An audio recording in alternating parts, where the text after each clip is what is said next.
As you know, most of the people here, I'm Helen Cox, working as Sustainability Division Manager for the city. We have John Brooks here, again, our Senior Analyst, several other city staff, including Nada Hidari, who's our City Engineer, is going to talk to us about some of our water resilience plans in the city. And we also have Kevin Wilson, our Public Works Superintendent, who's going to be able to talk to us about our urban forestry and street trees. We have Walker Wells and Sammy Taylor from Ramey and Associates, and our stakeholder group, 21 members plus a number of public participants. So just ask everyone and remind you to keep your microphone muted unless you're called upon to speak, so we can minimize background noise. We are recording tonight's meeting, and we have asked the stakeholders to rename themselves and put the CAP letters in front of their names so that you're grouped together in the participant list. Okay, I'm going to go ahead and screen share so that we can look at our agenda for tonight.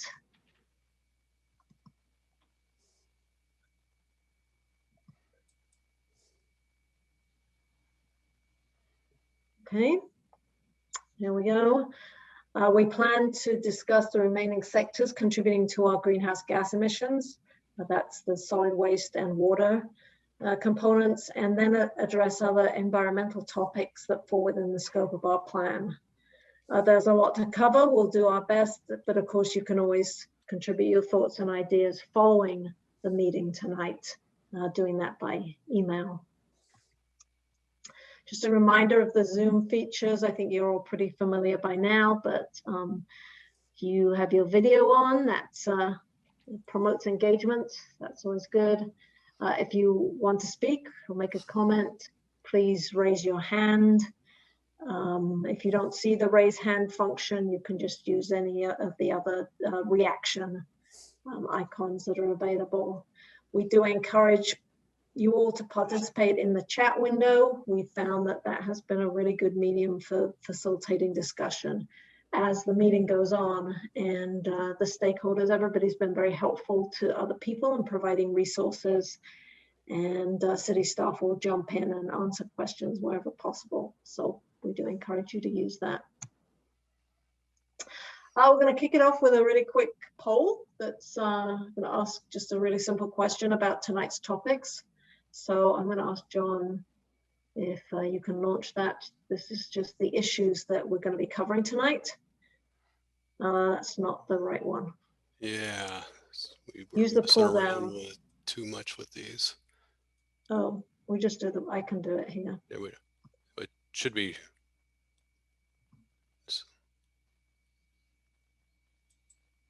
Can everyone see that?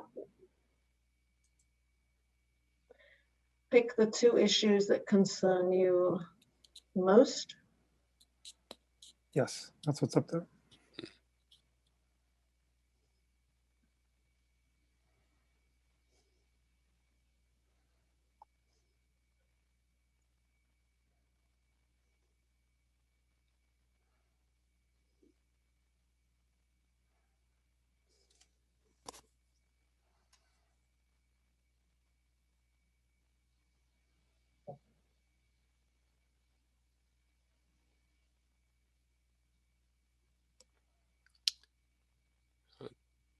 Probably the completion there. Okay.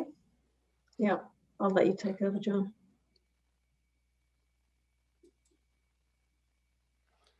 I think we have a clear winner. Yes, that's interesting. Water use drought. Okay, well, that's pretty pertinent, obviously, but also good because we have quite a few slides and quite a bit of our topics tonight devoted to water, and we also have our resident expert on our water policy and water infrastructure here in the city in Nada. So he'll be able to answer any of your questions. Anyway, that is a topic that we will certainly get to. All right, let's move on. So as in previous meetings, I'm going to start off by reviewing our GHG emissions, specifically those related to today's topic. solid waste and water. We've seen this slide several times. This is our existing GHG inventory with projections out to 2050 in a business as usual model, i.e. assuming no further specific mitigation actions. We've discussed the largest contributors to our greenhouse gas emissions, transportation, electricity, and natural gas.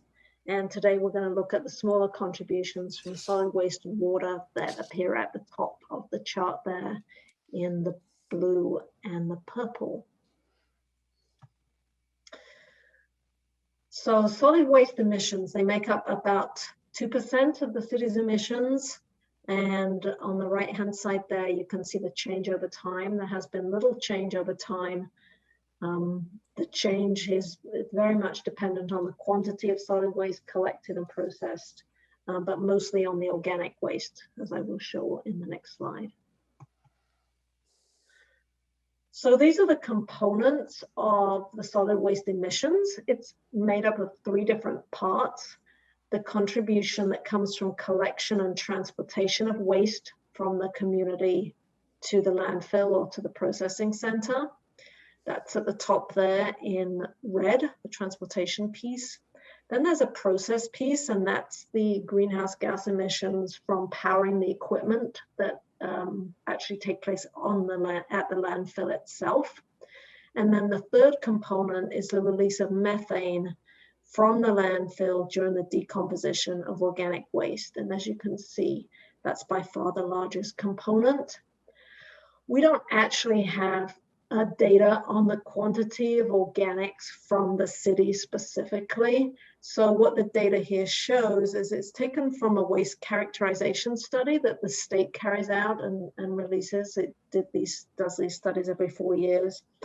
The 2018 study showed that 49% of the waste stream in landfills was organic, but that includes green waste and paper. Our numbers are probably significantly lower than that because we do separate out paper for recycling. And also we do have a separate green waste collection that takes wood and landscape. Our Simi Valley landfill does have methane capture. And in these calculations, we've assumed that 75% of methane is captured at the landfill, which is a sort of industry standard. We don't have any more accurate data than that. Note that the collection and the transportation is a small component. This doesn't account for transporting organic material elsewhere. For example, currently some of our organics is going up as far as Kern County for composting. We do not have data on the volume of that, but when we move to our new contract, our new solid waste contract next year, we will get much more accurate data on these different components. So we do expect that that component will increase the transportation. And we also expect that the methane contribution here will decrease as we start to recycle our organics. So this is looking at the organics. Under state law, organics recycling is currently required for businesses that have 4 cubic yards or more of waste per week.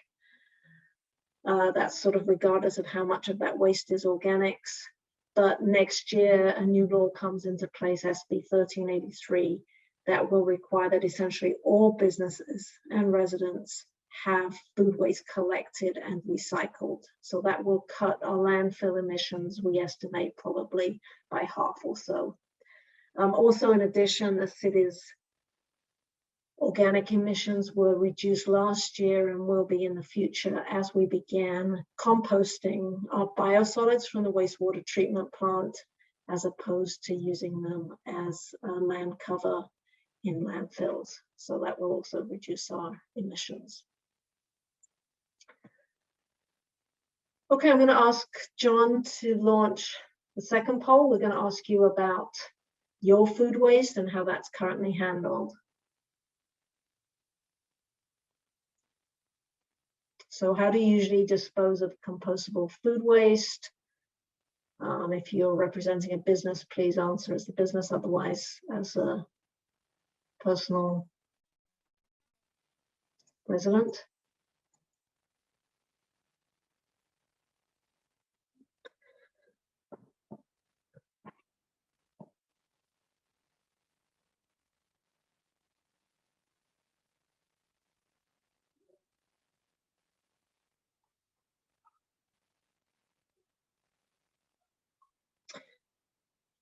Okay, that looks good. Do you want to share the results, John?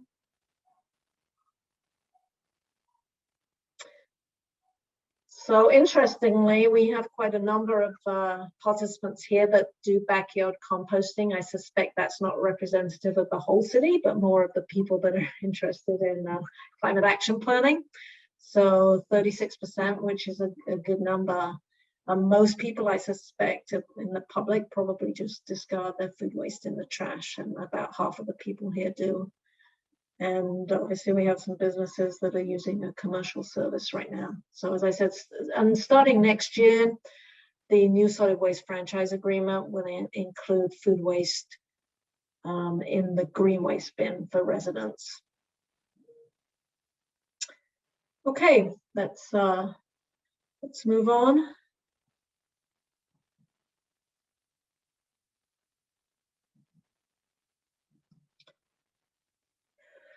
So looking here at water, similar emissions to what we have from solid waste, about 2%. We're going to look at water from two perspectives. We're going to look at the greenhouse gas emissions, and we're also going to look at the resilience aspect for water. Our water comes to us from a long way away, from north of Sacramento in the Sierra Nevada mountains there on the west side, mainly coming down there from the Feather River, and then flows through the Central Valley on the State Water Project. So there are considerable emissions with transporting our water here. Just to sort of let you know about the differences across the county. So we're on the east side of the county, and on the east side, the water, local water here is all imported. It all comes from the Sierra Nevada mountains.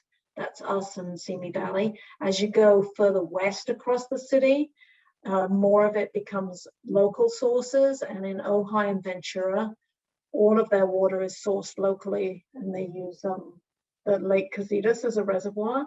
And so in the mid part of the county, there's actually a mixture between some local groundwater and some imported water. But in Thousand Oaks, it's currently imported water for a number of reasons, and NADA will address those. One other unique thing about the city is that water policy can be somewhat challenging by the fact that we have 3 different water retailers in the city. So depending on where you live, you may be served by the city of Thousand Oaks. The city agency supplies about 35% of households. And then there's Cal Water, California Water Service, that supply about 10%. And then there's CalAm, California American Water Company, supplies about 55%. Each of these agencies has their own infrastructure and their own tariffs, their own rate structure. Although we do all collaborate closely, it does make it challenging to set water policy across the entire city. So the breakdown of the greenhouse gas emissions from the water sector are shown here. So they come from both the treatment and the conveyance of the water. Most of that, 90% of it, is from the transport by Metropolitan Water Service from the Bay Area all the way over the Tehachapi Mountains into the local distribution area. So added to that, the water then comes to Callegas, who's a local distributor, and then they distribute the water to the different agencies and the different jurisdictions in the county. So those are the smaller components that you see there at the top. The ones there in italics that have been shaded a little bit lighter, those greenhouse gas emissions actually are already accounted for in the city's electricity component. We've already really covered those when we looked at the community electricity use, because that pumping occurs within the city itself. So the bolded items are not already accounted for, and they're the ones that occur outside the city boundaries. So as I said, most of that comes from metropolitan. Close alignment between the emissions, the greenhouse gas emissions, and the volume of water used, not at all surprisingly. The green triangles there show the volume with using the right-hand axis, and the bars, the orange bars, are the CO2 emissions using the left-hand axis. So obviously very closely correlated. So therefore, if we want to reduce emissions from this sector, we really need to reduce our water use, or move to more local water, which we would like to do. And as I said, Nada will talk a little bit about efforts there. And the other option is to encourage metropolitan to use more sustainable energy, more renewable energy, though they do use quite a significant amount, of course, including all the hydroelectric that they generate en route.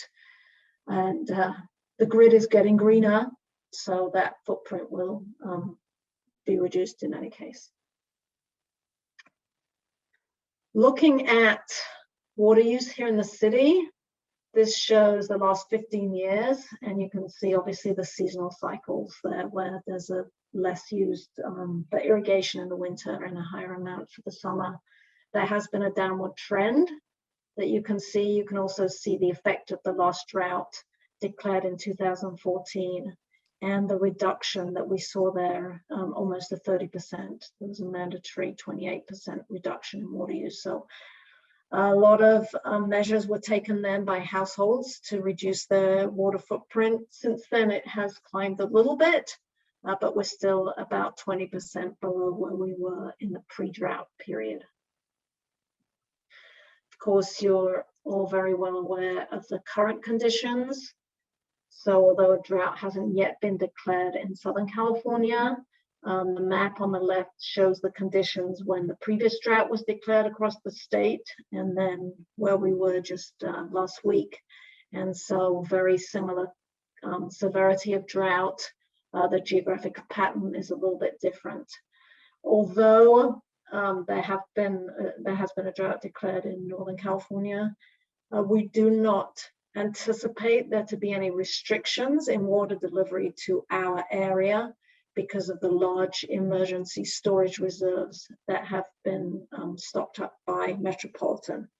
So that is news that we got just last week from Callegas. The city is required to develop a water shortage contingency plan with 6 different levels that defines the measures that we will take for each different water shortage level that's declared. So if we're required to reduce water use by 10%, there are a set of measures that come into play.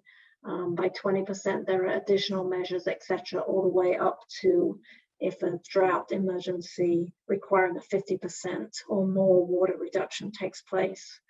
Then the city has to define the different measures that would go into play at that point. So that's currently being developed, and it was part of what's called the Urban Water Management Plan, and that is something that will go to the City Council later this year, actually at the end of June. So that's something that's currently in the works. Okay, at this point, I'm going to hand over to our city engineer, Nada Hidari, and he's going to talk about what our efforts have been and our ongoing efforts to have a more resilient and local water supply.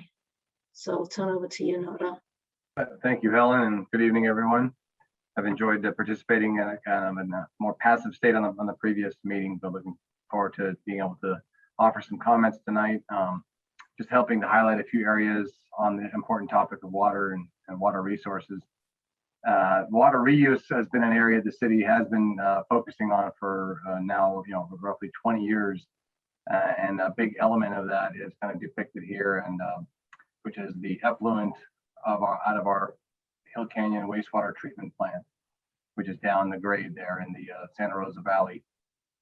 So this treated effluent from the plant, which is the water that leaves the plant after the wastewater treatment process is completed, is fed into Conejo Creek, which is right adjacent to the plant. This is roughly, the intake of the water that is the wastewater that goes to our treatment plant on a daily basis, roughly 8 million gallons per day. At one point, it was closer to 10 or 11, but at this point in the last few years, it's been averaging around 8 million gallons per day.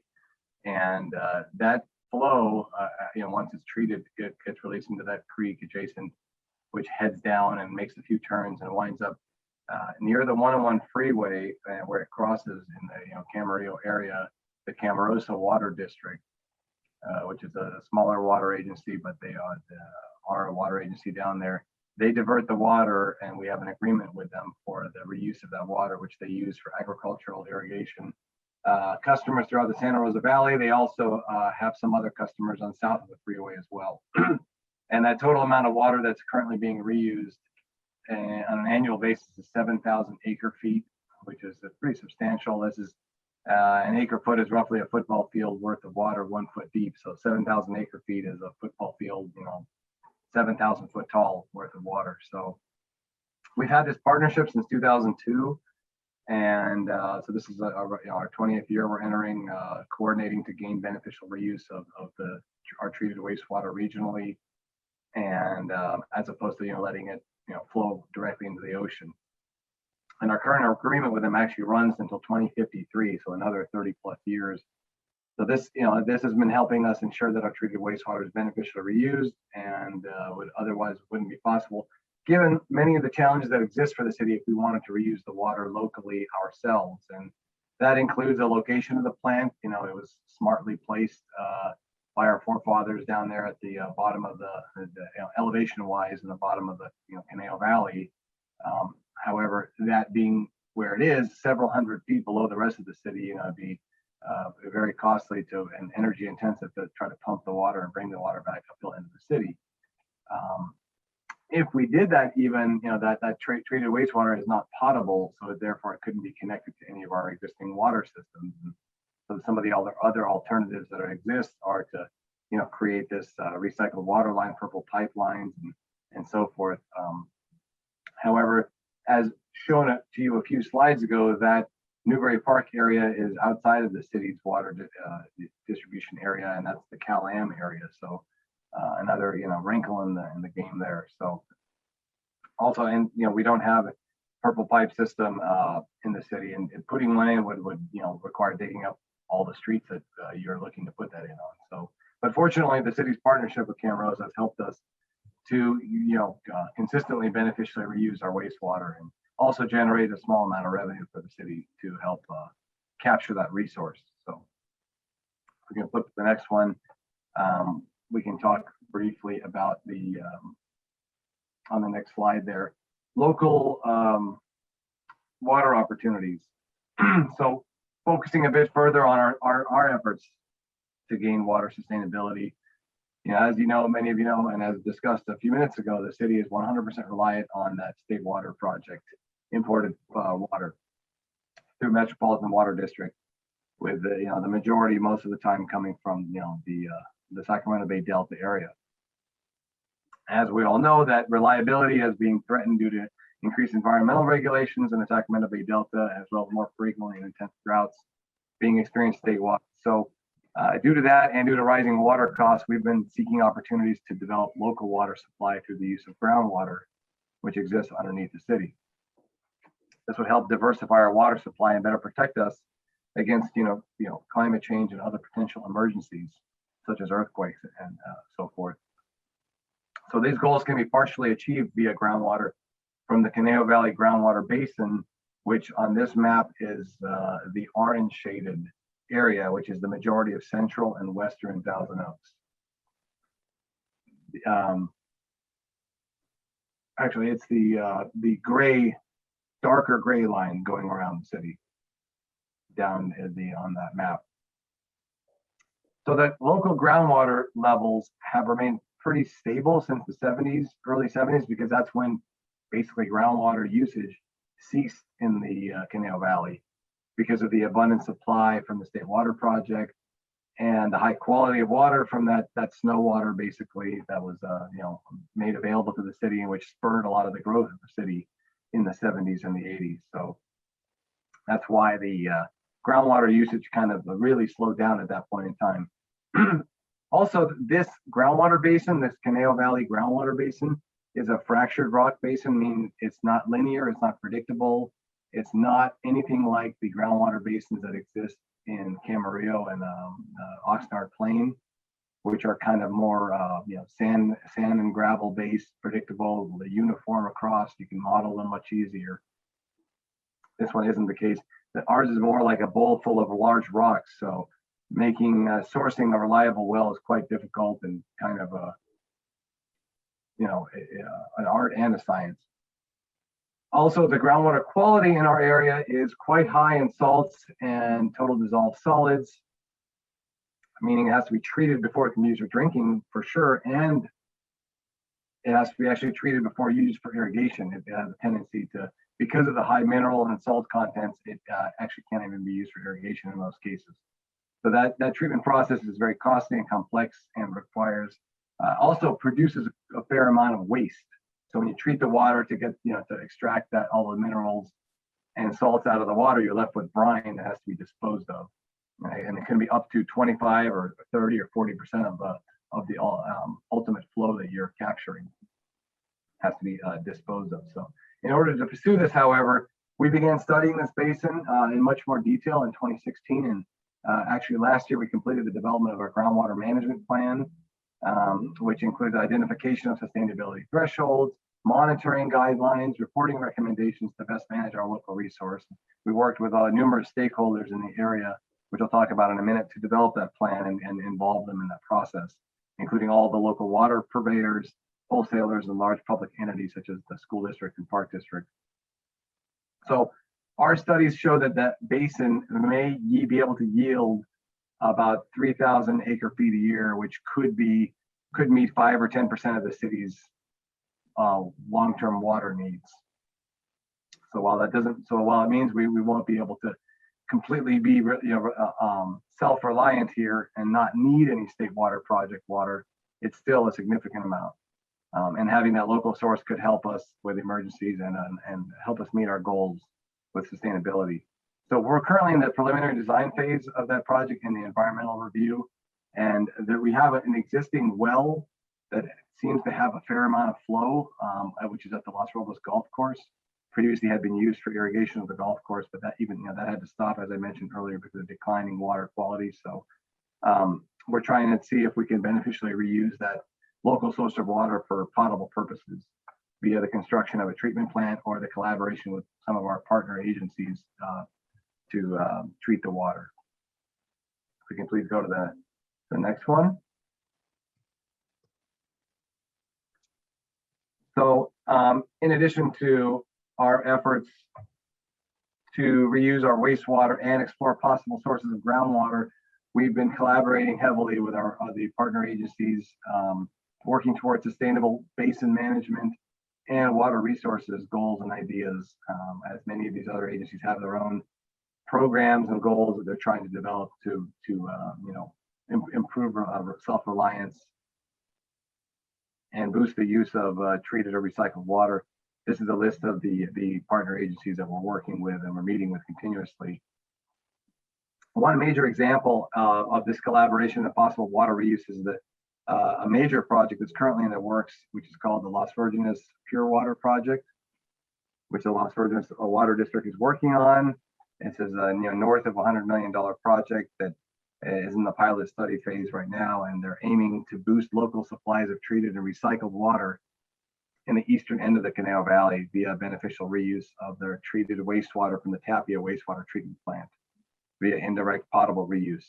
This is somewhat similar to some of the, you may have heard some in Los Angeles too. They're looking at taking the Hyperion wastewater treatment plant water and beneficially using it for potable purposes. So that project from Las Virginis may be able to generate up to 5,000 acre feet a year of new local sustainable potable water supply for the region. So we're working with them to see what kind of partnerships we may be able to have on that project or other synergies on that to reach those goals.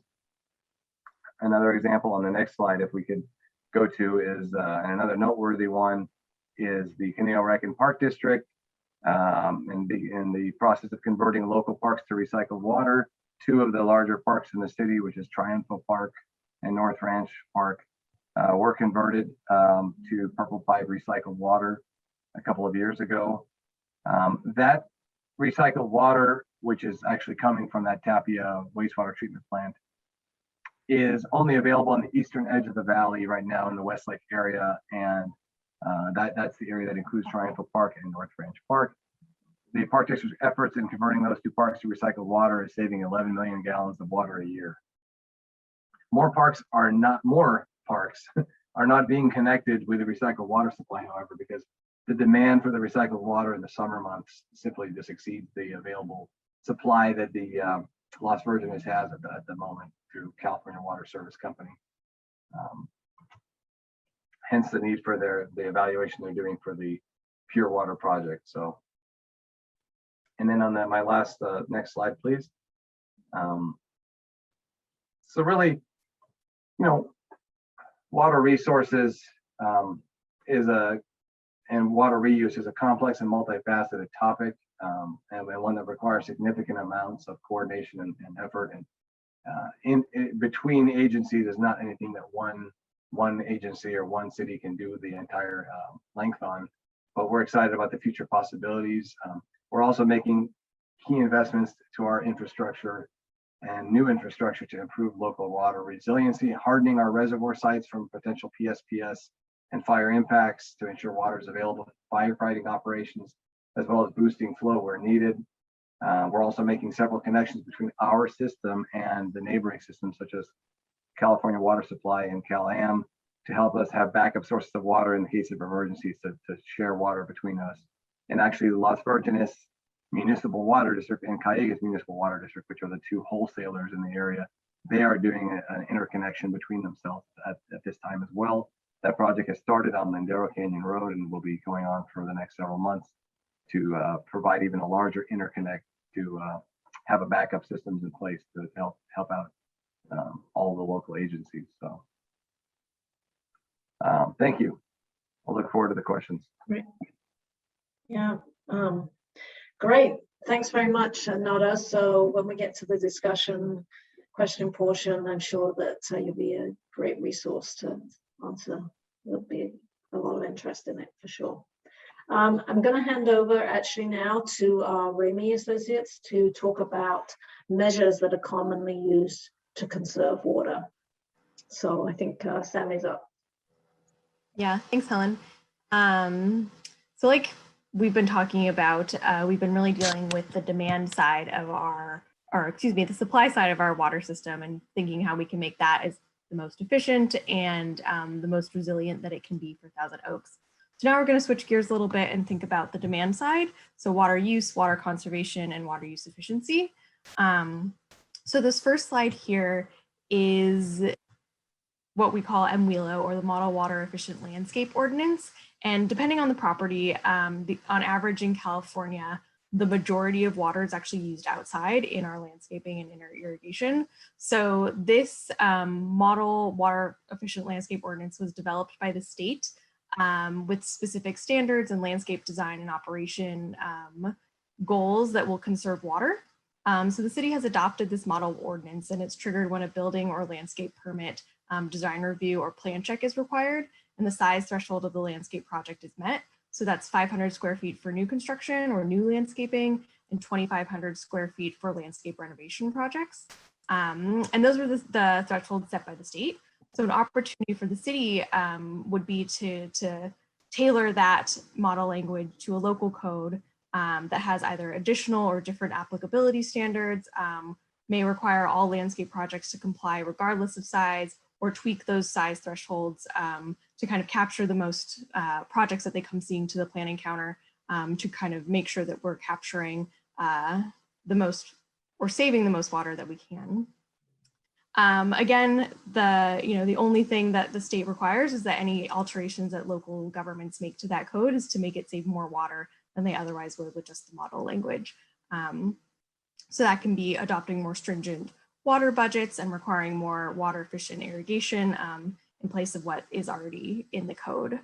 So additionally, MWILA requires that landscapes follow local fire fuel modification plans and also encourages the use of appropriate native and climate adapted plants and the efficient irrigation equipment and methods. So these design elements create landscapes that are less likely to burn.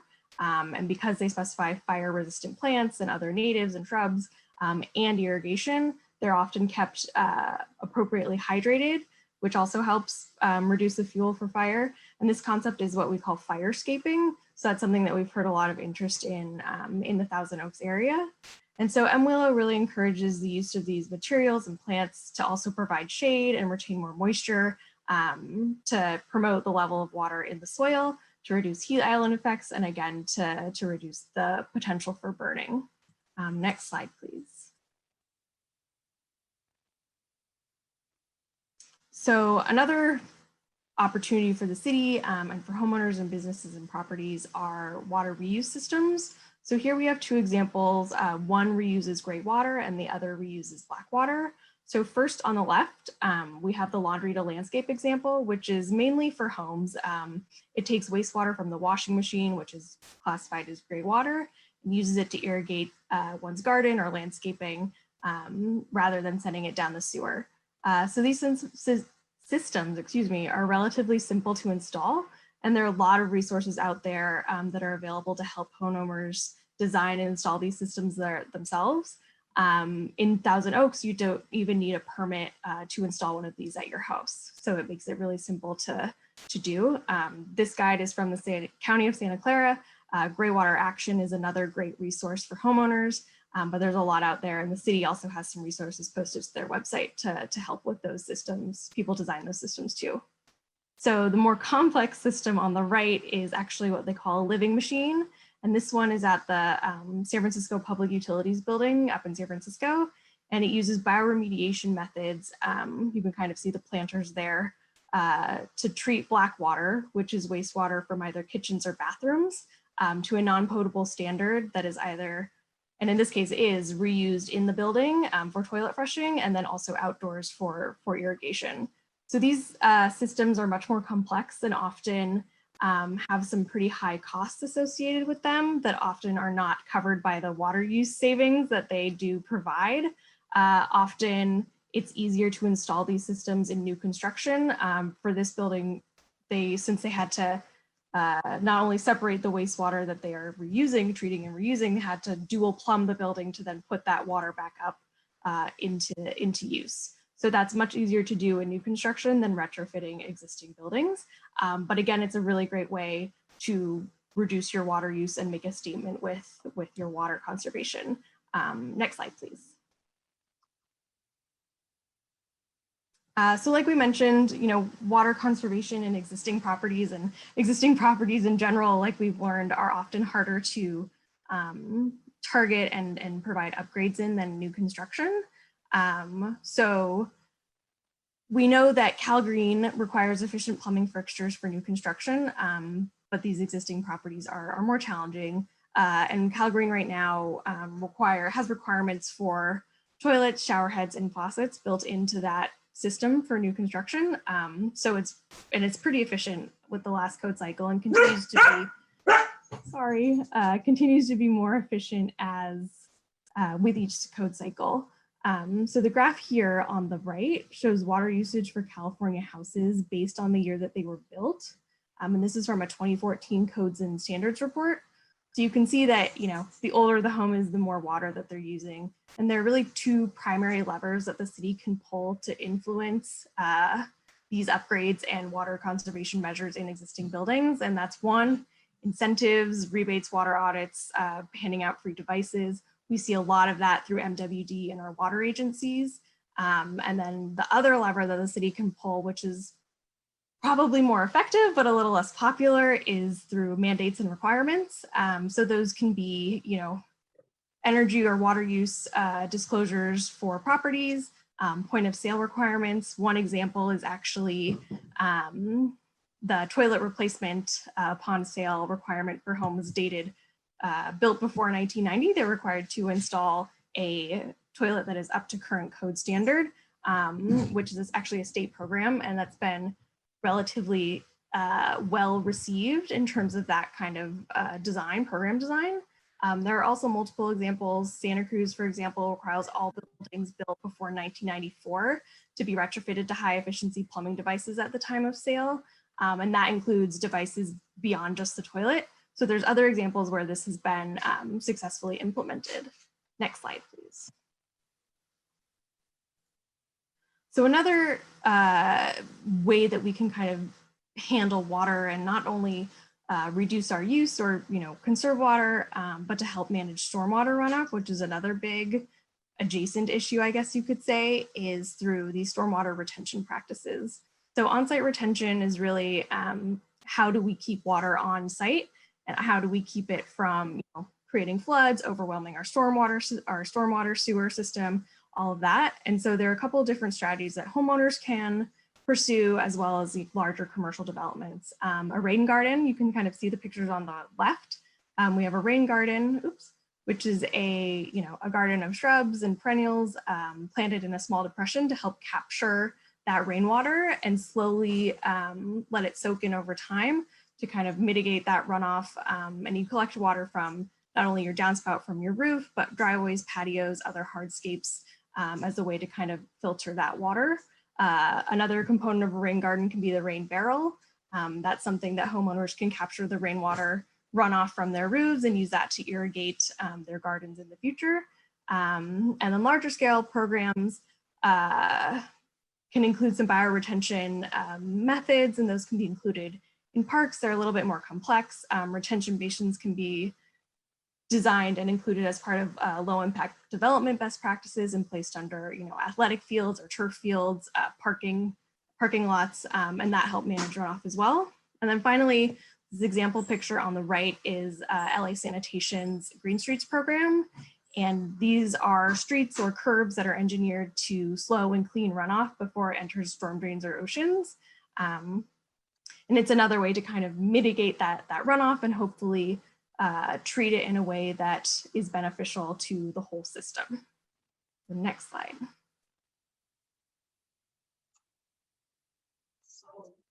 Yeah, thanks very much, Sammy. I think we're going to be turning it over to Walker to lead the discussion, but I believe that we have a quick poll on water use and water measures that people have taken. So maybe John can launch that.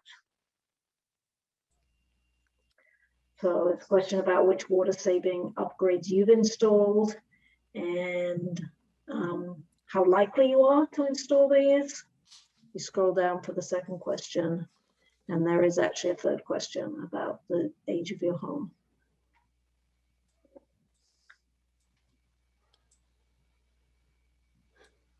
People are keeping us moving in the chat window, so it's pretty lively there.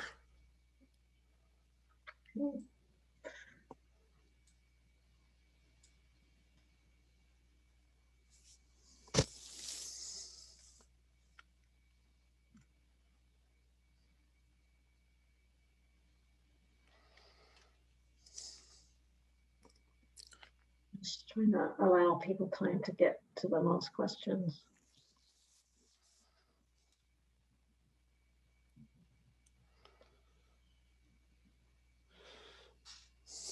About 2/3 of the way there.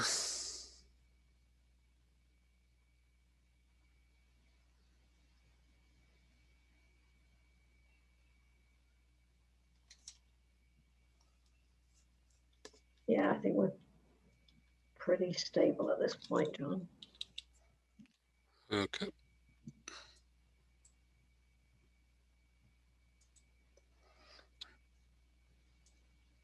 Okay, so it looks like a good number of people have taken measures here, 76, 71%, 67% for low flow toilets, shower heads, and then a lot of people have moved to efficient irrigation, which is great to reduce that runoff and make sure that the plants get the water where they need it at their roots. So again, this is an interesting group, and it's probably not representative of the entire city, but it's good to see that we have some good leaders here in these efforts. So looking at the laundry to landscape, a few people, 30%, maybe a third, that sort of maybe or pretty likely. There are some, if you haven't explored that, there are some physical constraints that sometimes come into play, but it is a great way to get free water for your landscaping if it works for you, pretty cheaply. And a lot of people with older homes, so that does take some effort there to do all of those plumbing retrofits for sure. And yeah, water efficiency standards have certainly improved over the last 10, 15 years. So hopefully at least all the newer homes will be able to take advantage of those new standards. Okay, thanks. I'm going to turn it over to Walker at this point. Yeah, thanks, Helen. And we just want to have a chance here for a discussion. There's a lot of information that was put out. And, you know, we touched on those issues of waste. We had some questions about waste management, and then a lot of different ideas about water. So I think we can just kind of open it up, and if need be, we can kind of go back to the poll and kind of scroll through the chat. But people have things they'd like to just contribute right off the bat, just raise your hand and we can hear from you and keep track of everybody.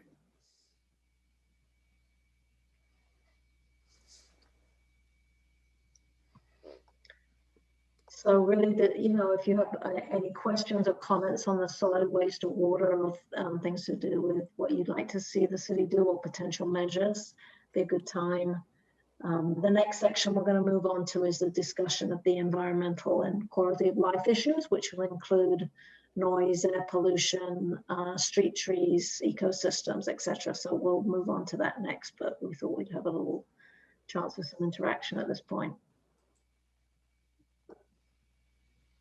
Yeah, some of it's already kind of been happening in the chat, but if there's any open items or you know, something hasn't been clarified to your satisfaction, we can definitely discuss it further.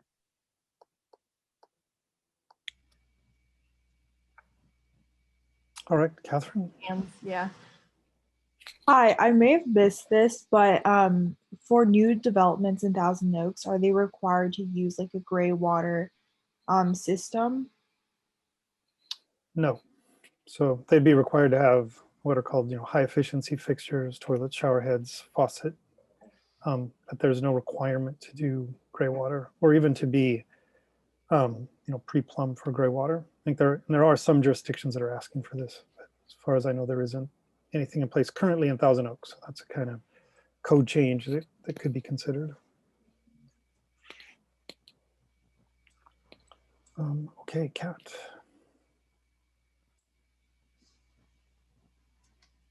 I think there were some other folks before me, if you want to go to them. Okay, who did we have? I just see, oh, there we go. Steve? Maybe change your view, Walker, or using the gallery view. Let me see. No, I had the skinny view so I could see the slides. There we go. Many more hands. Yeah. Okay. All right, who is first then? Is it Danny? I'll just keep going. Okay, Danny, you're up. We'll do this. Do a little rapid popcorn here. Yeah, so I'm really pleased to hear that the new solid waste contract, there's going to be organics collection like food waste that we can put into the green bin, or whatever color it's going to be. I don't know if it's going to be green.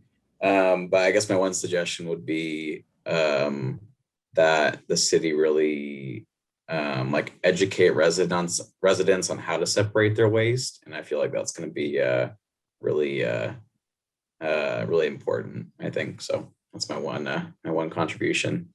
Mm-hmm. Yeah. Okay, great. Ben? Yeah, I just was wondering if the city has any plans to do any more encouragement of removing grass. I noticed that there might be some easy low-hanging fruit in terms of water usage and all the emissions that are tied to that, because walking down the street, in the morning, I'll walk past 8 or 9 houses, and most of them have really big lawns that are running off into the street still with water. And so just wondering, and that's existing properties, but if there's any way to encourage, better water usage in that case. I mean, there's two issues. There's the lawn that is going to be thirsty, and then the operation of the irrigation system. So I think the city's rebates generally come through Metropolitan Water District, and I don't know if there's a sort of lawn replacement. This was quite popular during the last drought. The turf terminators were one of the hottest green businesses out there, largely because the rebates, were significant that people could get. I think that's sort of done in collaboration with other water agencies, but certainly something to consider. And I noticed sort of on our list, we talk more about the irrigation and the plants, but they do need to go together. And then the water running down the street is always a concern. And then you need the sort of water cops to go out and cite people, which, those things start to happen when there's a real drought in place, but there's expense related to that. But yes, sound like John? I was just going to say MWD does have rebates for turf, and we all coordinate through bewaterwise.com. Okay, great. All right. Roseanne? Hi, I had two questions. One with regard to, you said there were heavy salinity and dissolved solids in the groundwater basin underlying Thousand Oaks. Is that due to a lack of recharge? If we recharged more of our stormwater, would that change? Or is it just a naturally occurring thing that we have no control over? Yeah, Nader, you want to?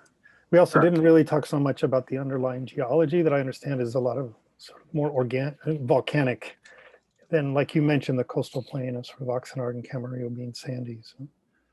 Yeah, definitely. We got that Caneo volcanics down there, and yeah, it's mostly a function of the geological, the terrain. Even above ground drainages and creeks that even come out of like Simi Valley, for instance, are super high in salts as well. So it's just the nature of the soil and the terrain we have that as you've seen, especially when it's been dry, it tends to kind of slough off and have a lot of the minerals and silt kind of go into the water, which then causes a high level of total dissolved solids.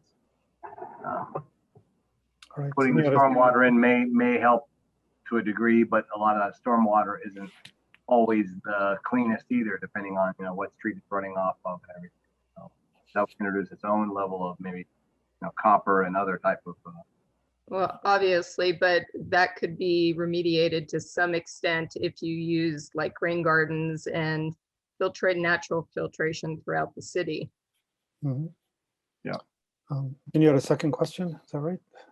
Yes, with regard to the new waste, well, actually I had two other questions. With regard to the Green Streets program that LA City is using, how expensive is it to implement something like that? You're referring to for the stormwater treatment? It looked like the grates that they put in at the sidewalk and curb interface to try and keep debris out, it looked like. I think there were a number of things in that picture, but it was that you talked about, to just keep trash out of the storm drains. Yeah. I also think there's like a landscape bioswale or something too. Right. We have been installing quite a few of these trash excluders. I think we're in the close to 200 or so that we've installed, and we're focusing them on the higher trash areas in the arterial roads. And every year we're trying to go ahead and put in another 30 or 40, and some of that's been grant funded in the past with the help of Helen's team. So as far as keeping trash out of the waterways and out of the storm drains, that's definitely an area we've been investing in, and we still have a little ways to go, just given the volume of storm drains we have around town. The other element, those Green Street programs they can vary quite a bit.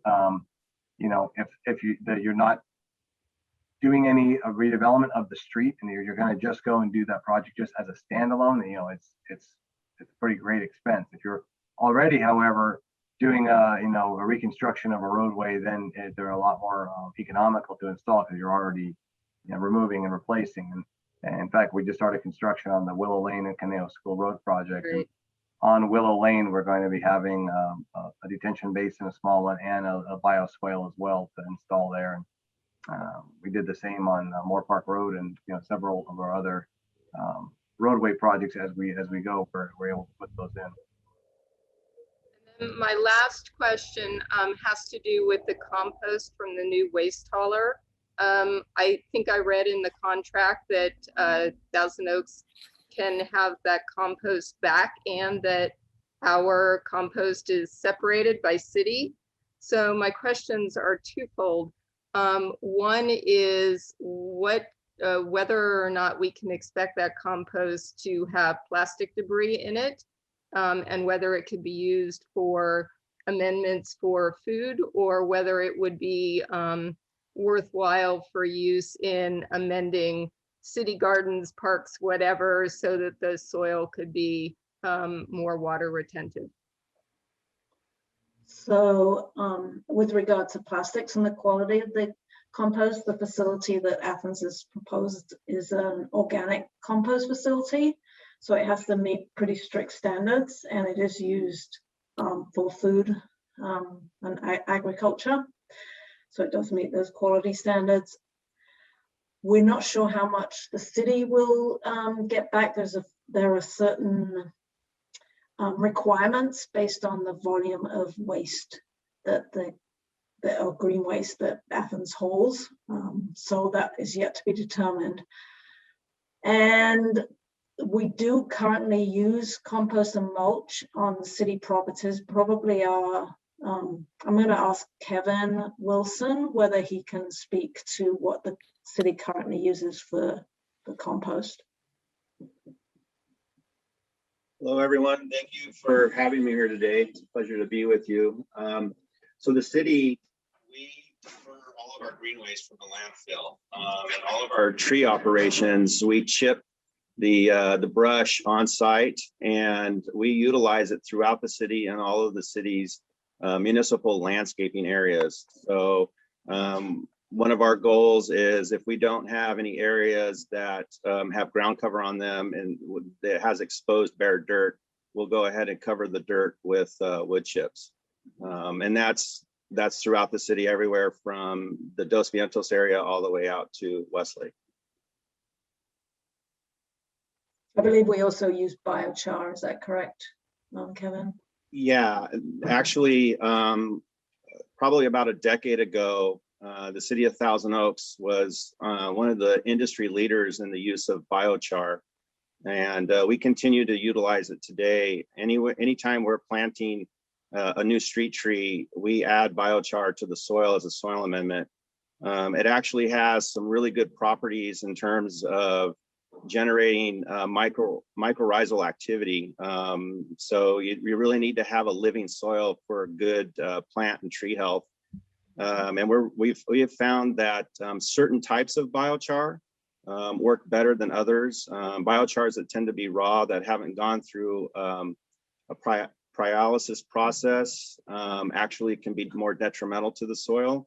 But biochars that have been inoculated or gone through a pyrolysis process actually add a lot of benefit. And then also, I'm sure most of you know this, biochar sequesters carbon. So when a tree sequesters carbon, and when a tree is removed and the wood is chipped up, that carbon is released back into the atmosphere. But if that wood can be taken to a processing plant and turned into biochar, the carbon is sequestered. And the studies are showing that that's probably can be sequestered for hundreds, if not thousands of years. Yeah, excellent point. I was going to bring that up. So thank you, Kevin. That's perfect. It's a way to sort of connect some of these topics between, sort of open space, water management, healthy soils, and, climate action. Then just on the green streets, there's a nexus there too between what we talked about last time we saw each other, which was a lot about transportation and safe streets and complete streets. So a lot of the, some of the the landscaped areas, the bioswale, those could be features, in a redesigned street that makes it safer and more pleasant for walking, biking, and transit use. So, all right, I'm going to keep going. Okay, R.L. Miller is waving her hand. Okay, go right ahead. I got a moth here. All right. And everybody, please excuse me. I've got my second, I just got my second dose of the vaccine last night, and I feel like I've been hit by a truck. Look, I'm barely old enough to remember the droughts of the 1970s.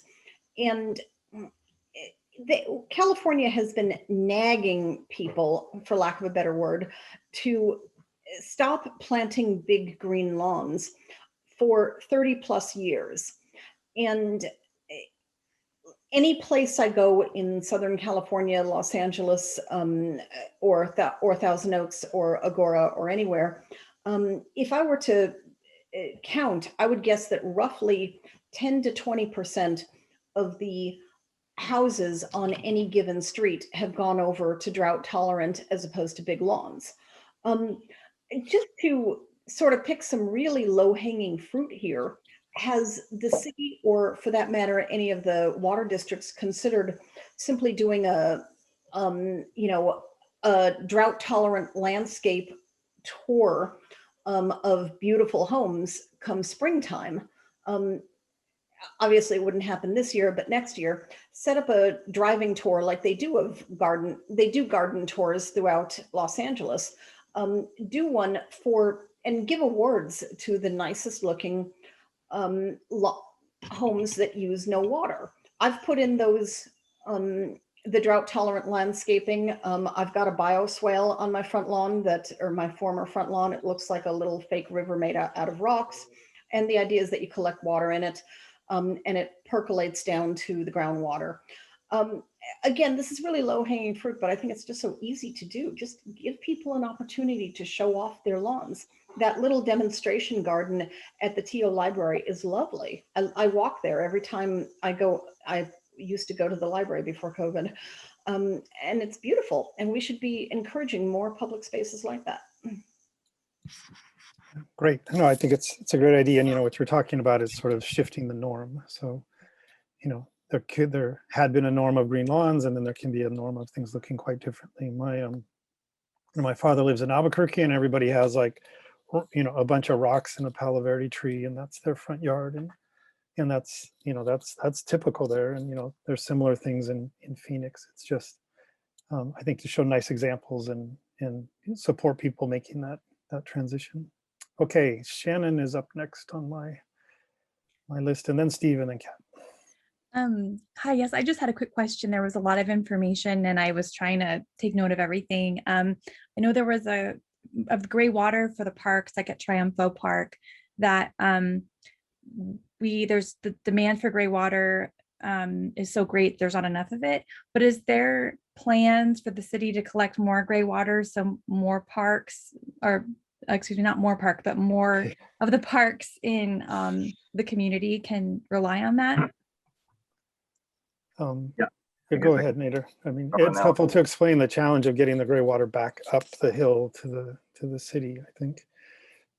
Right. So that we have that source down there. It is being beneficially reused, but in order to bring it up, we would have to trench every street up and install those new recycled water lines, those purple pipelines, to go and feed the parks. And just the geographical spacing of the city and the complexity with the adjacent area right next to that, if we were to come up the hill without water, is not our water district. So there's a lot of different issues there. So plus our current contract with Camarosa Water District runs for another 30 years for them to beneficially reuse that water. So the other water that is being used to irrigate the Triumpho Park and North Ranch Park is coming from California Water Service, who gets the water from Las Virgenes Water District in Triumpho. So that they just simply don't have any more supply.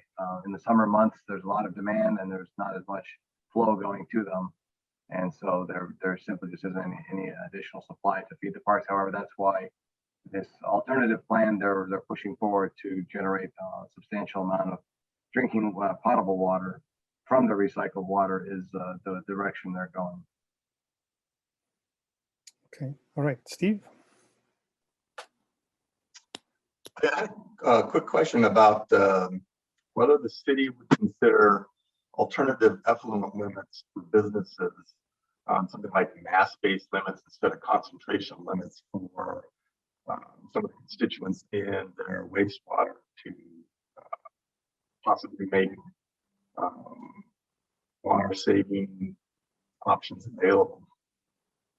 Do you have an example of what kind of business that might apply to? This would be anybody that has effluent limits they have to monitor for going to Hill Canyon Treatment Plant. I know Hill Canyon Treatment Plant has effluent limits themselves based on concentrations. But this would be something maybe a business could take advantage of to reduce wastewater, some wastewater effluent that they could take advantage of more than averaging kind of a thing for their effluent concentrations. I don't know. This is all driven by State Title 22, if I'm correct, which is kind of the water quality standards are derived from. Yeah, but I mean, the vast majority of our wastewater customers, be it residential or commercial, are not monitored in terms of there's no active monitoring going on of what the constituent are in the wastewater. There are some that have special arrangements and Amgen and so forth because of just the volume and what they're producing and everything. Generally, 99% of them are not. So your concept is that with that included, they would benefit somehow, or they'd be rewarded for reducing use in some fashion. Correct. Or it would make options available to them that might not be available with concentration-based limits. Well, most of them don't have that concentration-based limit at the moment, the vast majority. And the conservation, I mean, they're benefiting from the water side, kind of already in terms of that. So, and most of the commercial customers, like I mentioned, they're billed for wastewater based on how many plumbing fixtures and bathrooms and kitchens and so forth they have on the premises, and not on directly based on the water usage. Part of our challenge is that given that the city's split into 3 water agencies, we don't have the water data for each customer in the areas that are outside, although the wastewater service area is most of the city, our water service area isn't, so there's kind of a bifurcation there to a degree. Seems to me like it might be an issue of scale or how much savings, like basically that it would be worth it. So if there is, an entity that's a large user of water and would benefit, or there'd be some mutual benefit on looking at these standards, it would be something to explore. It's kind of like what you do with a large energy user. You might say, well, it's good for you to have direct access, or, the utilities will often, dedicate a liaison to some entity that has a large energy footprint and kind of help them out specifically. So I don't know, that might be how I would think about, if there are just a few select entities in the city that would maybe warrant some more scrutiny about, what can be done. Okay, Kat, finally, we're back to you. Yeah, thanks. I have a question that's maybe a 2-parter, and it may be a little wonky, but I think it's important to talk about since we're talking about diversifying our water source and including groundwater. I know under Sigma that the overdrafted basins were the ones that were first required to have their management plans in place, and I don't think this basin is overdrafted. So did we get ahead of the curve and do that before we were required to? Is my first question. Yep, that is correct. Yeah, we are not overdrafted. We're a very low priority basin, and that's because nobody's pumping the water. And we just put it together to be ahead of the curve, and also maybe better position ourselves for grants to help try to pay for a potential treatment plant, which could be quite expensive. And has it been approved yet, the plan? Yes, that's on our website.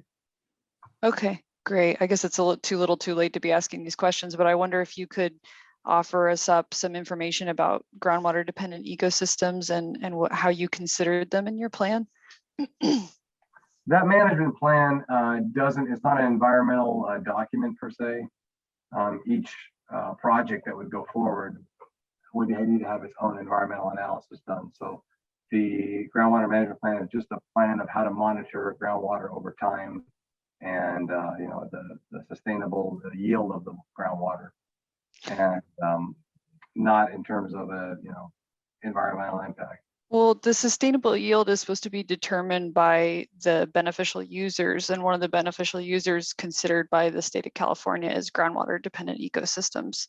And this is such a new thing on the horizon that I don't think a lot of, especially folks who aren't required to actually have plans in place yet, are fully aware of. So I just wanted to put that on the radar. And, we love our oaks here. We don't want to lose the vegetation that we work so hard to protect and restore by overdrafting a basin that hasn't been touched yet. So I just wanted to put that out there. And there's lots of resources about how to actually measure for GDEs. So I'd be happy to share that in the chat. And could you also provide in the chat the link to the plan that TO did? Yes. Thank you. Thanks, Kat. I was trying to think of what this groundwater dependent species might be. So I was more thinking like, who lives down there under all the, amongst all the rocks and the salt. But I could see if there are the oaks, for example, are used to being able to tap into water that's fairly close Anything to with the a surface. tap root. Yeah. Yeah, then that all made the connection for me. And we're going to talk about some of these things in just a few minutes about the urban forest and connection to nature, how important that is generally, but also so much a part of the character of the community. So before we do that, anyone else with a question or comment? I'm going to go over to my second page here. See anyone? Okay, I think we should move on. Okay, then we're going to resume our presentation and talk for a little bit about some environmental issues. So let me go back and pull up that slideshow.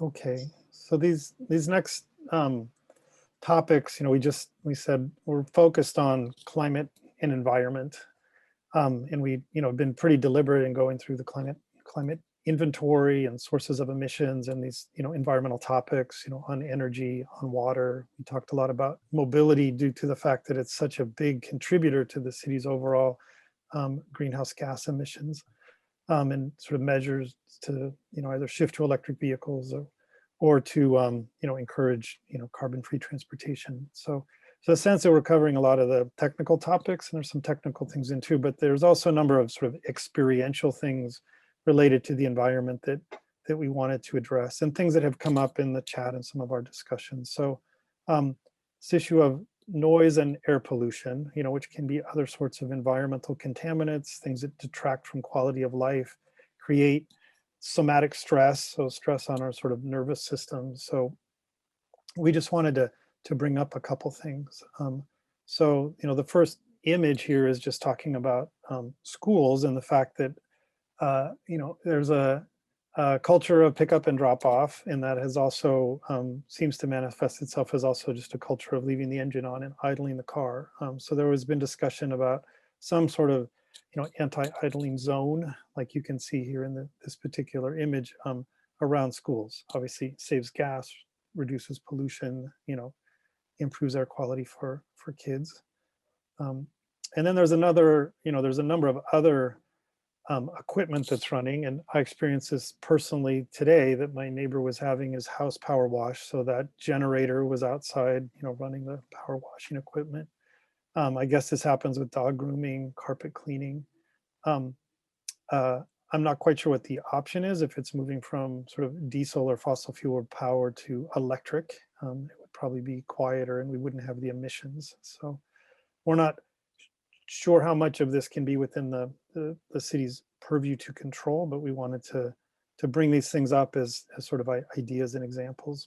Similarly, on landscape equipment, I think the gas leaf blowers are supposed to be banned, and our air basin, but this is, often an issue of enforcement. I do see some electric ones. They're noisier. They're not as noisy, but the electric ones at least aren't putting out the air quality emissions. And then of course there's other landscape equipment like lawnmowers and edgers and things like that. So there's a few just thoughts on this topic that we can talk about, or feel free to put stuff in the chat. You can go to the next slide.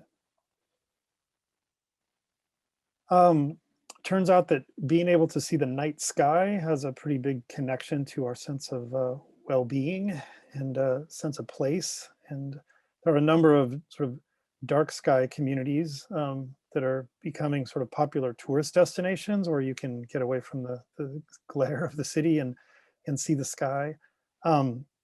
With maybe too much urbanism around us in Thousand Oaks to achieve that, but there can definitely be ordinances and regulations related to what's called the backlight, uplight, and glare, or the bug standard for exterior lighting. The basic idea of it not being too bright, but also that it's directed downward, so we're not pushing air up into the night sky. And so the new street lights that are being put in that are replacing, whatever it was, metal halide or sodium, are LED, but they're also much more precise in how they direct the light, and can have that light directed downwards. I think what we don't have in place are restrictions on lighting of buildings, decorative lighting, uplighting of facades, uplighting of landscapes, these types of things. So this would be something to consider.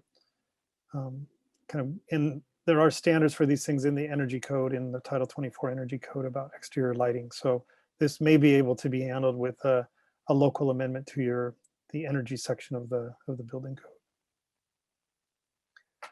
Next slide. We were going to have a poll a little bit here on the question about landscaping equipment. So actually there isn't a ban within this. We're not in the LA, the South Coast. Yeah, we're not in the South Coast. SCAQMD. Yeah, we're in the Ventura County Air Pollution District. And so we do have, like, for example, the city of Ojai has banned gas landscaping equipment, but I believe that's the only city in the county that has. So that's, a possibility is how we want to move forward on whether we want to regulate in any way any kind of landscaping equipment. So that's sort of what this question refers to. Do you want to launch this, John? Unfortunately, I didn't put that one in, it appears. I missed it. So it's, not in there. Oh, all right. But I think we saw it in the chat window pretty clearly. Okay, yeah. So I guess we're interested in, whether there's a support for the phase out of this equipment and how that should occur, whether it should be requirements just for commercial gardeners or also for people serving residences, whether that should actually apply to homeowners themselves. So that's one thing that we were, thinking about. There would need to be a phase-in period. Then we also had a couple of questions about vehicle idling that we could get to in the discussion portion, whether it should be permitted in any areas or just banned in specific areas, for example, outside schools, or just in general across the city. So we can return to some of those. We can get back to Rick's question about security. So, okay, well, let's go. Okay, so we'll move on to the ecosystem, and then we just have a couple of slides that Kevin's going to talk about street trees after this. Yeah, okay. And just a few thoughts here on ecosystems and biodiversity. And, I think a number of us have run across, these ideas of sort of bee colony die-off and the need for pollinators and need to plant gardens that are not just low water, but also provide food for pollinators. In your region, the monarch butterflies come up as well because, you're not that far away from Carpinteria. That's also been like a big destination for the monarchs. not just San Juan Capistrano, or is that the swallows? I may be getting my, Pismo also had a big monarch habitat. And so there's this sort of an understanding that some monocultures of plants are not particularly conducive to pollinators, and they have been impacted by lots of pesticides. I think what has shown up is that there are strategies, planting plans, and and pest management that can actually provide supporting environments for pollinators. And something I read recently is that the increasing sort of efficiency in large-scale agriculture is eliminating a lot of the sort of weedy areas along the side of the fields and untended spots. So there's actually less habitat for many of the pollinators in the rural areas, and there's actually better habitat in many urban areas because there's more diversity of food sources. So this gets into some of the labeling requirements on what's used for sort of landscape maintenance and looking at integrated pest management, which the city does, things like releasing ladybugs and praying mantises, rather than just spraying everything. So, and then we have this, idea about habit preservation or enhancement. So there's certainly protected open space areas in the city, but there could be, a thought about sort of its efficacy for habitat, or if there's ways to link those open space areas, or even to encourage additional habitat areas in any type of new development. I've gotten into this a little bit with the LA County Sustainability Plan, and like some critters don't move very far. Like they may be happy with half an acre. Like that's all the world they need to thrive as a colony, and then some animals, birds, bugs, can hopscotch between different patches of habitat. So it doesn't always have to be like a big contiguous piece. Now other animals need big contiguous pieces like the mountain lions, but I think there's an interesting way to look at the city as an ecosystem and these sort of relationships between the human habitat and the habitat of other species. Kevin brought up the carbon sequestration value of trees and plants and organic carbon in the soil. So those are all ways to think about things.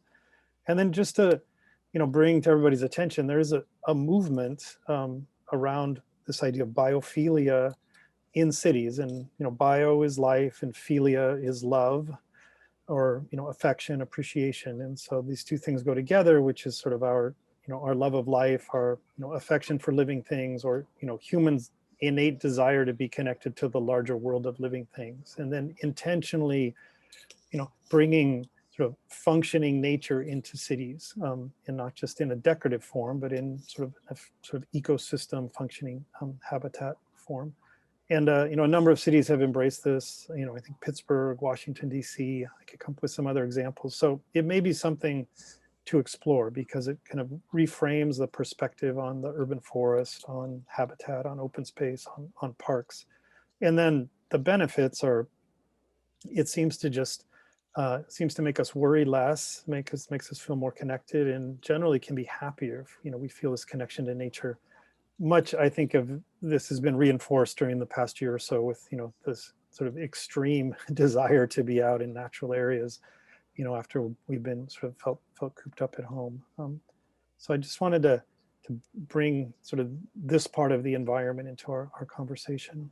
And then I think we're on to the urban forest. Is that right? Yes. Right.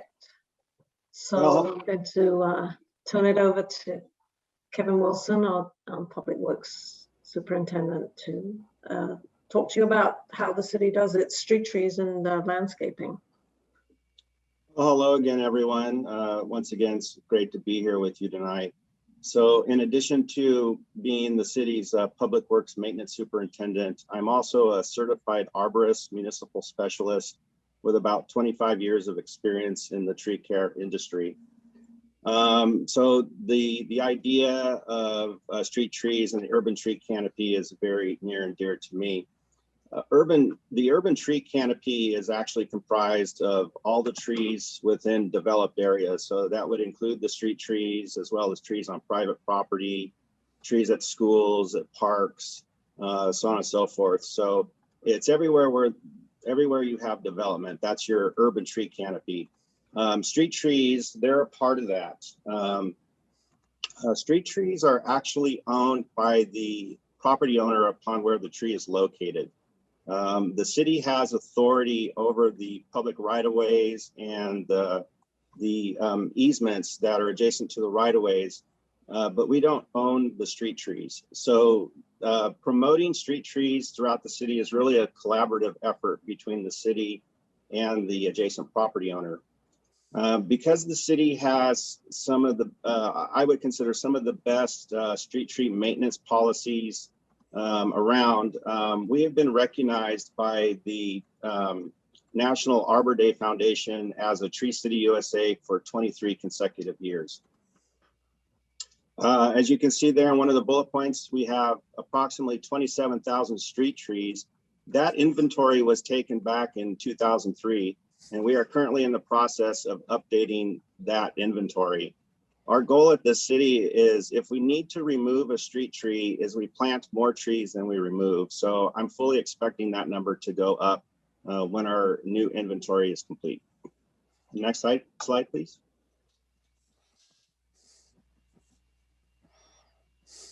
So the city adopted a new forestry master plan in 2017. The original master plan was adopted in 1989, and a lot of things had changed in that time. We needed to update the forestry master plan to address a number of issues, including drought conditions, pest problems, which are directly related to drought, damage to infrastructure, and changes in community preference. One of the things that I'm most proud of with the Forestry Master Plan is the amount of community outreach that was involved in helping to develop it. Going back to, okay, so tree removal policies. Sorry, Kevin. It's a test. All right, we can go on to tree removal policies. That's fine. So the city has a number of ordinances in place to help protect landmark trees, and those include all oak trees, so trees of all species, not just native oaks, as well as California sycamore, California bay laurel, California black walnut, and toyon. But street trees are not necessarily protected. If a street tree is causing damage to private property, the private property owner has the right to remove that tree. Our goal at the city is to work with that property owner and to educate them on the benefits that street trees provide. The city also has the authority to remove a street tree if it's damaging public infrastructure, but we have policies in place that we follow to make sure that trees are not just being removed without good reason. So if our criteria to help protect trees is we're going to remove it, if the city's going to remove it, it has to, one of three things has to be happening. The tree either has to be dead or dying, it has to be damaging public infrastructure, and the cost to replace the public infrastructure is greater than the value of the tree, or the tree is presenting a hazardous condition to the public and we're not able to address that hazardous condition through remedial actions such as trimming. Like I said, our goal is if we remove a tree, we plant more trees than we remove. And that's it for me. Right, so we're gonna hand back to Walker for a discussion here. And thanks, Kevin. I'm sure that people will have some more questions for you on trees and how to maybe increase our urban forests. Do we have a final poll? It says poll up there. There we go. Yep.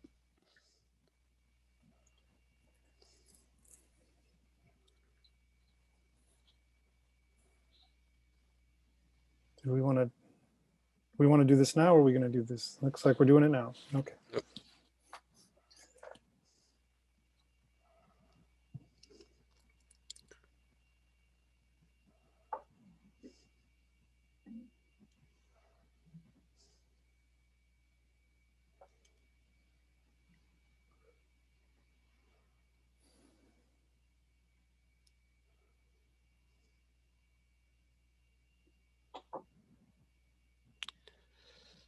Anybody else? Should have a couple more. There we go. Gonna close it. Yeah. Okay. We would have to do a comparison, but I think that it's pretty close to where we started, though we haven't completed our discussion yet, but it does seem like water use and drought is the biggest concern. And that did increase. Yeah. Yeah. Yeah, it definitely increased. And we had waste before, ecosystem health. Those stayed about this. Yeah, they are the same, 30%. And yeah. And then I thought it was interesting that it was lower on organics and composting the first time, and it is now. Maybe people feel like it's under control. I think we all became much more anxious about the drought in the last 90 minutes. So yeah. Okay, what do we have together? We have a little bit less than half an hour, and we do want to do some kind of wrap up and thank you, and not just push all the way till 8. So floor is open. I guess if we close the slides and I can see everybody. Thank you. You shift the view. And okay, Ben. Yeah, just a quick question. I noticed, you put the picture up there of the trees on Lynn Road, and actually a lot of the pines that are displayed there farther down are being pulled out. And I'm just curious, there's a question for Kevin. Just does the city have a new set of trees that they're putting in? Because I noticed the ones we traditionally have put in, the pine trees and eucalyptus, are not faring so well nowadays. Yes, that's a great question. And the new forestry master plan, there's a list of trees that's in there, along with understory plantings. And the focus really was on drought tolerance or drought resistance, as well as limiting the amount of infrastructure damage that's taking place. The pine trees, the issues with the pine trees are really drought related. As the drought conditions continue to go on, and as global climate change continues to be an issue, trees that begin to suffer from drought stress become susceptible to insect attack. And a variety of bark beetles have moved up from southern locations, Mexico and southern United States, and have moved into our area because people are transporting firewood. This has always happened, and in the past it really wasn't an issue because we would have winters that were either very wet, very cold, or a combination of both. But as global climate change has become more of an issue, that we're not getting enough chill or enough moisture to help the trees out. And the beetles are now sustaining themselves 2 and 3 generations in 1 year. And they've actually moved up into Northern California, Oregon, Washington, and into Canada. So a number of the Canary Island pine trees throughout the city, as well as various other varieties, we've had to remove them simply because of the extensive beetle attacks. If we leave them in place and they're being attacked by beetle, they actually will act as a condo, basically, for the beetles to operate from and move out into the community. Other issues that we've had is with the larger trees, such as eucalyptus, is they're great when they have a lot of space for the roots to grow. But when they're planted in tree wells that basically are 4x6 or 4x4, they end up doing a lot of infrastructure damage. I know one of the participants earlier today said that trees have tap roots. And that's true when they're young, but as trees get older, they lose their tap roots, and the roots flare out more like a pancake. And there's a reason for that. Tree roots need to be fairly close to the surface of the soil because there has to be a gas exchange that takes place with the roots. As the deeper they go, the more limited they are on obtaining oxygen and being able to exchange gas. So most of the trees in the urban setting are close to the surface, usually within the top 2 feet. And so some of the larger trees over the years have caused a lot of damage to city infrastructure. And that's one of the the things that we really focused on with the new forestry master plan was to find trees where we could have sustainability. As an arborist, I would love to have nothing but large trees in the city, but the reality is that eventually they cause so much infrastructure damage that we have to cut them down. So for long-term sustainability, the better plan is to have probably more moderate-sized trees moving forward. Okay, thanks. How much, well, my job is to let other people speak. So maybe it'll come up. How much of it is native versus just ones that are well adapted to the urban environment? But we'll put that on the shelf and see if it comes up. So Shannon. Thank you. So I have two quick things. In regards to the street trees, I was really surprised to hear that that was something that the city is supportive of, because I have a couple trees that are between the street and the sidewalk, and I just assumed, oh, that's a waste of water because it's like watering the road. I mean, I don't water the road, but water the tree itself. But so just in regards to education for the community, I think that would be a really interesting Zoom event or something. So we learned that that is a good thing, and what types of trees fare the best or would be the most beneficial. Maybe not something that would get too large, like you were saying, in regards to something that would eventually be a problem. But that was news to me, and I feel like I'm fairly, aware of things. So that would just be something to consider. And then the next thing is kind of piggybacking on what RL spoke of earlier in regards to having an awards type program. The National Wildlife Federation has these things where you can certify your yard as a habitat, and you register and you get a sign. And this is just a suggestion that perhaps as the city moves forward, the city could have almost like a badge of a little sign that's like, this yard was certified by the city, or certified as a native and bee and butterfly friendly, drought tolerant yard. Because I think a lot of people, not to like speak poorly of people, but I think people like getting a badge of honor, and people like showing off, like, look at my native yard,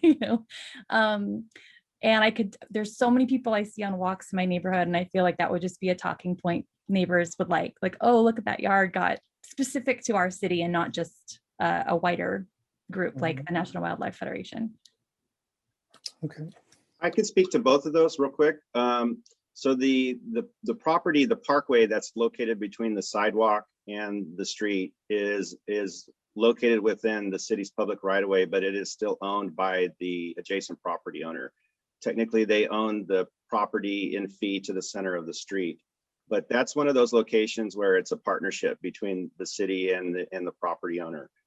So we would plant the tree and we would maintain it, because maintaining the tree is important for public safety, health and safety. We want to make sure that trees are pruned according to International Society of Arboriculture standards. We just don't want somebody going out there and haphazardly pruning the trees. So we will work with the property owner. And yes, the property owner, one of their responsibilities is to provide water. But what most people don't realize is trees actually don't use as much water as you might think. The amounts of water are actually pretty low, and the benefits that you get from the tree far surpass the use of water. As the trees get older and they begin to sequester carbon, they're providing shade, they're providing habitat for wildlife. They're helping to mitigate stormwater runoff because of the surface space of the canopy is actually capturing a lot of that water. So the benefits of trees far outweigh any of the negative aspects. Did you have another part that I could address? Or is the sort of recognition, or the local recognition? Yes. Yeah. Thank you. So a couple of years ago, the city's municipal service center, actually it's probably about a decade now, we started working with community volunteers during around Arbor Earth Day to go out and plant trees throughout the community. We found that that was very advantageous in planting around 100 to 150 trees at one time, utilizing these community volunteers. And in recognition of their services to the city, we actually created what's called the Oak Leaf Award. And so they're recognized at a city council meeting. The leaders of the community volunteers will bring them to a city council meeting and present them with the Oak Leaf Award in recognition of their service to the city. Okay, great. Okay. All right, let's just keep going. Catherine, and then Rick, and then Janet. Yeah, I just want to say, Shannon, I really like the idea about like neighbors seeing each other and seeing like the recognition that they get, so they have something to talk about. In that way, like it kind of spreads beyond just like an award that the city might give out, where like not many people like know about. Then also, I wanted to talk about how I did like a research project last year that talked about like carbon sequestration between native plants and like native trees versus non-native trees. So I feel like that's something that we should look at in our city to see which type of trees sequester the most carbon that are native. And also, like what you were talking about, Walker, I feel like I would like to see more like information and data on which trees are native and like non-native in our area. And then also regarding the idling slide, I was curious to see whether you knew of other like resources or things that the district could do beyond just like putting signs up saying like, turn off your engine. Mm-hmm. I think we'd have to look into it a little more. Like, I don't know if you can have a, something that's actually, enforced by, your police department, for example. But so it would be more severe than just, a recommendation, like, please turn off your engine, protect our kids' health. That might be enough. So, John? There are ordinances in some areas related to idling. Yeah. And then I have to think who enforces it. I would assume it's the police department, not parking enforcement or someone like that. So, and I mean, these are always the questions we can have. You can do kind of peer pressure, like, if you inform people, like, why are you leaving your engine on? It's, subjecting these little kids to all of this poor air quality, then it could just become a norm. You turn off your engine, or you get parents involved to say, please turn off your engine, protect our kids' health, but then there was this suggestion like, well, why just at schools? Maybe it should be citywide. Then we probably need an ordinance. But these are all kind of different modes of trying to affect change and just kind of shift what's expected. Okay. I think you're next, Rick. I can't talk and keep people's place in line at the same time. So anyway, you're up. Thank you. I'd probably 15 years of taking my kids back and forth from school. So I'm so happy to be out of that drop off and pick up. I had a comment and then a question. The comment I think that I had posted before was that on streetlights, one of the major questions or requests that we have from our many mansions residents is actually to increase lighting at the property, in the parking lots or around the property because of security reasons, being safe, vandalism, things like that. So, I think at least from our residents, they like it lit. Although I definitely understand the light pollution. My question had to do with the tree permits, though, for pruning. The permit to prune oak trees or other protected trees is pretty expensive. Not exactly sure what it costs, but it seems to cost us over several $1,000s to get our oak trees pruned. Why do you need a permit if you hire an approved pruning company or tree company that has maybe some sort of city authorization to do this? Why do you still have to pay for a permit? Well, the permits are issued by the city's community development department. And I'm not really an expert on all of their policies and practices over there. But I would say this, that it is a good idea to have folks go through a permitting process because those folks that do that, they're going to be conscientious of how they're pruning those trees. They're spending the money. They're hiring a certified arborist. They may even be hiring a landscape architect to draw up some plans, especially if it's a commercial property. So it's one of the tools that the city has in place to help protect trees and make sure that they're pruned properly. I can't tell you how many times I go to another city and I see commercial properties where the trees are topped. They're just, the branches are just indiscriminately butchered. And what they look like in the end is a giant coat rack. And what really has happened is they've either killed the tree or they've set it up for failure at a future date. In public works, we require folks who want to prune or remove a tree within the city's public right-of-way to pull an encroachment permit, because it's important that if they're going to be conducting a removal and they're going to be grinding the stump, a lot of the utilities in the city of Thousand Oaks are underground. And so we want to make sure that folks are calling in underground service alert to make sure that those utilities are marked. And when we have them pull a permit, that means that they can work more closely with our inspectors to make sure that gets done. I can't begin to tell you how awful it would be for an out-of-town tree service company to come in and begin grinding a stump and then cut into a gas line or electrical line. So the permitting process, they're basically backdrops to ensure safety and to ensure proper maintenance. Okay. All right. Why it costs you so much money, I'm not sure, but it sounds like this isn't Kevin's department. So to see what's up with community development. All right. Just quickly on the lighting and the safety, some of the problem will be that you could be told, well, the cheapest thing is to put up one very tall light pole with lots of lights on it and it will, light your whole parking lot. But then you're just like spreading light everywhere, creating glare, which may also come into your tenants' units and make it hard for them to sleep. So, you may just need to have lights that are only 12 feet tall and shining right on the sort of the parking area that they're worried about. So that's what a lot of these lighting ordinances will address, is like the overlamping and the glare kind of issues. Okay, Janet. Thanks, Walker. Hi, Kevin. It's good to see you. I have a question about valuing trees.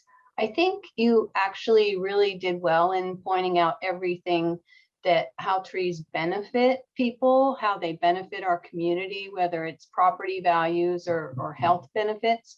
But the city actually doesn't really value trees as far as the monetary value. And I'm bringing this up with respect to a tree situation that I think it was in a lot of the newspapers in Newbury Park, where I think Gordon Clint lived in that neighborhood. And yeah, hi, Gordon. But the tree actually, when it was valued by a certified tree valuation assessor, was worth $155,500, that particular oak tree. And I'm wondering why our city, when oak trees are so easily cut down, whether they're, causing a problem with the sidewalk or whatever, why is the actual value of the tree not considered?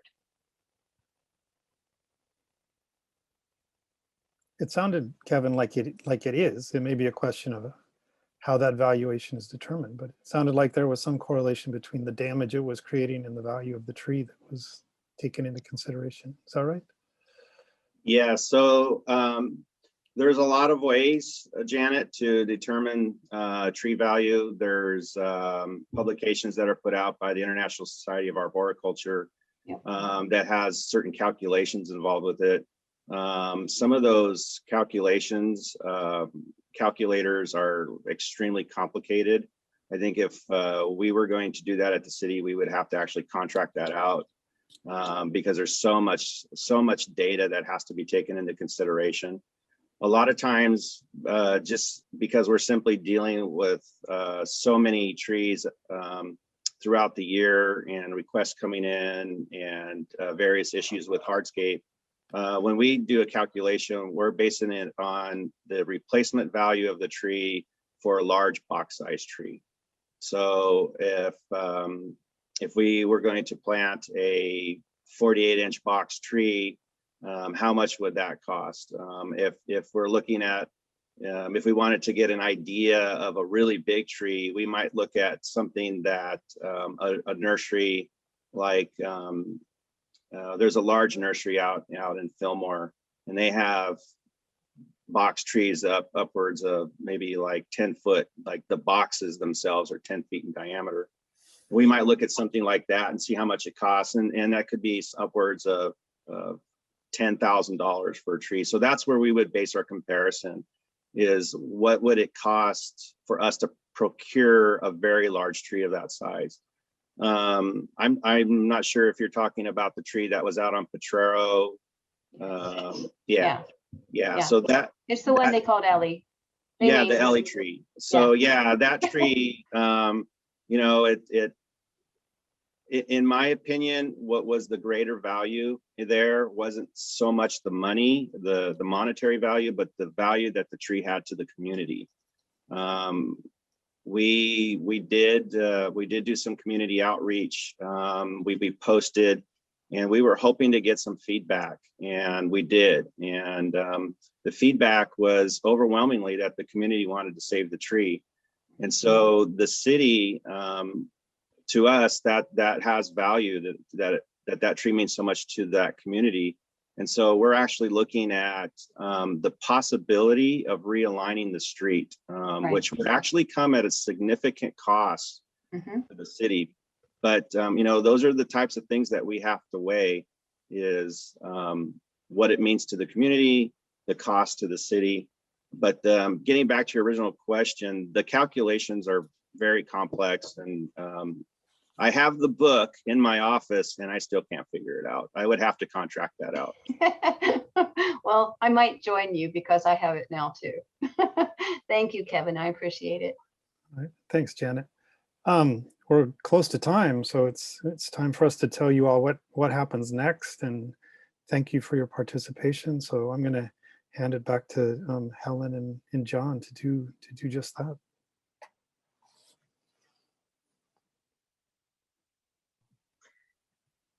Okay, thank you very much, everyone. I just wanted to provide sort of a timeline for where we go from here.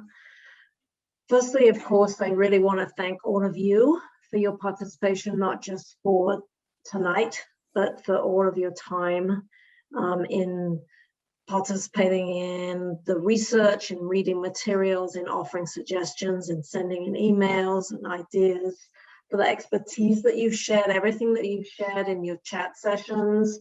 And we have all of those transcripts, and we are taking all of those things into account as we draft the strategies for the plan. So this is really, you've played a really, really vital role in offering of all of your suggestions, and really bringing a lot of expertise to us and sharing your experience. So we very much appreciate that. We hope that this isn't a time when you're going to bow out, but that you'll continue to participate through this whole experience. So this is just the start of our process, really. The stakeholder engagement, where we go from here, is we will be scheduling a community-wide meeting. The idea will be to put together the strategies, ideas that you have proposed, and get community feedback on those. We are planning an event. Date hasn't yet been fixed. We're trying to put something out in the community that can be an in-person event, hopefully outside, maybe a participatory event, possibly at the library. So the plans for that are just beginning. When we get community feedback and any ideas that you have for soliciting more community feedback through other means, we're very happy to listen to also. We will be looking at opportunities and intersections with the general plan. And then we'll be doing the greenhouse gas modeling in order for our CEQA submission that we'll be doing at the same time as the general plan submits for theirs. Those will be done in parallel this summer. After that, we will be drafting the plan itself, and that will be available for public comment and for council comment sometime this fall before that is finalized. So we will continue to engage with you and let you know where we are in this process and any other events that are planned, and we hope that you will continue to engage with us. So thank you so much for your participation. If you have ideas that you didn't get a chance to share tonight and that you would like to, please continue to contact John and to send those to him. We will continue to update our climate action page and keep people informed that way also. So thanks very much. As I said, this is really just to start, get all these ideas down, and then let's do some evaluation and let's get some more feedback from the rest of the community.